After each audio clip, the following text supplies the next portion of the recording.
peace, security, in what that teenager from Pakistan thought even then. But Mahbub also informed me that it was unlikely that he would ever be able to get to do these things, since he was then planning a career in banking in Pakistan. Well, he did not get to banking in Pakistan. He trained as an academic, but did not choose an academic career either. Before coming to Cambridge, Mahbub had already done a degree in economics at Punjab University in Pakistan, and after following that up with his rapidly earned second BA from Cambridge, Mahbub proceeded to do a PhD at Yale, followed by postdoctoral work at Harvard. After returning to Pakistan, Mahbub became the chief economist of Pakistan's Planning Commission at a remarkably young age. Despite being inevitably, given his position, before coming to Cambridge, Mahbub had already done a degree in economics at Punjab University in Pakistan, and after following that up with his rapidly earned second BA from Cambridge, Mahbub proceeded to do a PhD at Yale, followed by postdoctoral work at Harvard. After returning to Pakistan, Mahbub became the chief economist of Pakistan's Planning Commission at a remarkably young age. Despite being inevitably, given his position, a pillar of the establishment, Mahbub retained his skepticism of the process of planning of which he was then in charge. He also retained his misgivings about conventional economics. When I visited Mahbub and Bani in Karachi in Pakistan in the spring of 1963, Mahbub explained to me both his successes and failures with almost equal pride. While the successes reflected the use of applied economic reasoning, the failures, which he thought were extremely important, failures too called for economic and social investigation, with the need to diagnose the real barriers that make progress so difficult.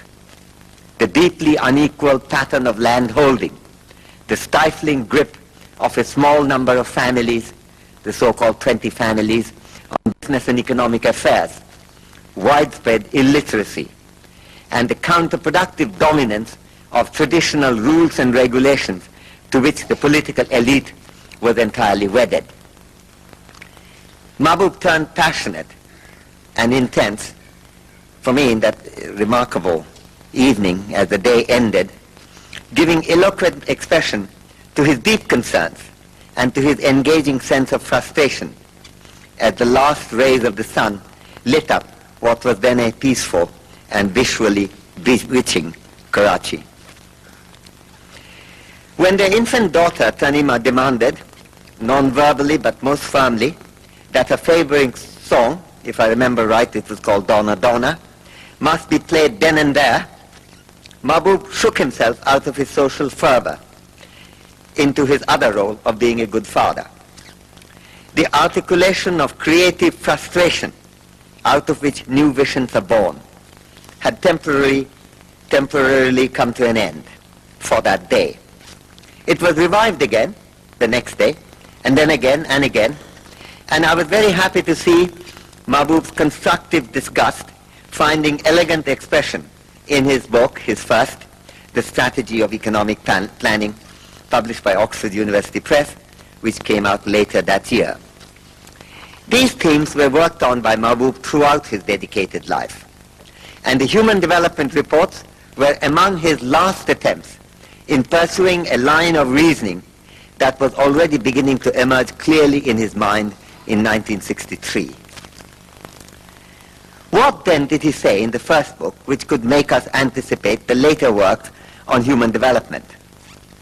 Well, he said many things about living standards and quality of life, and also gave one of the first systematic accounts of the widening economic gulf between East and West Pakistan, an issue that would receive much attention soon afterwards.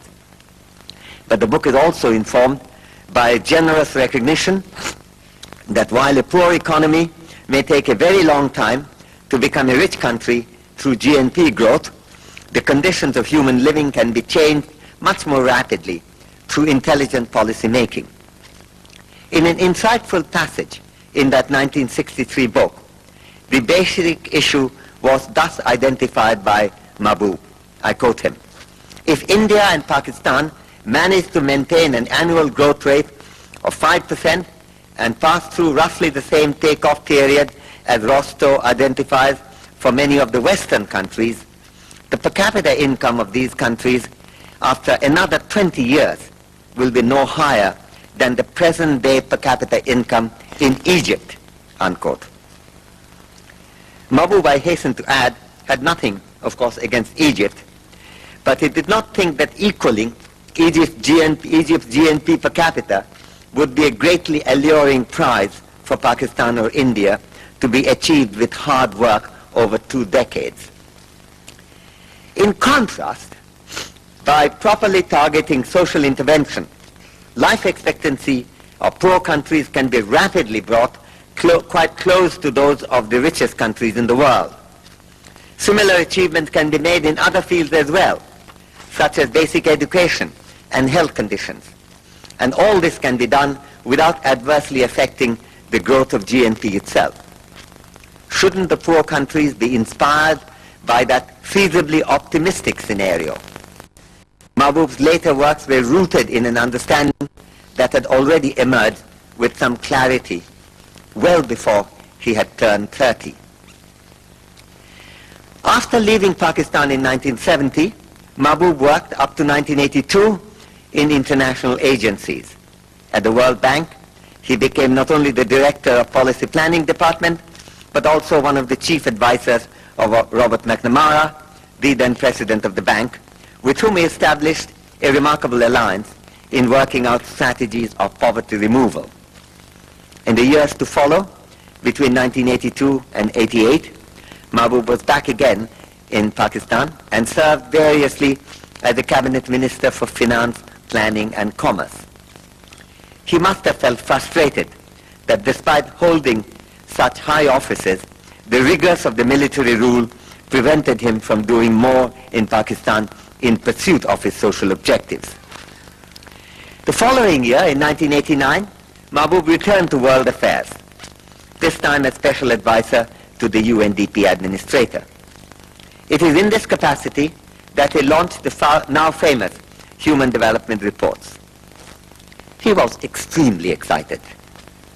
I remember vividly the series of enthusiastic phone calls I received from him over the summer of 1989, when he outlined what he wanted to do, with a breathlessness I had learned to associate with Mahbub's being on the verge of a creative breakthrough.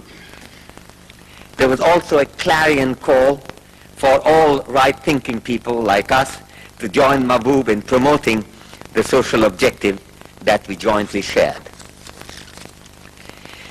Well, Mahbub did manage to do exactly what he hoped to do. And the Human Development Report started coming out regularly from 1990, published annually by the UN.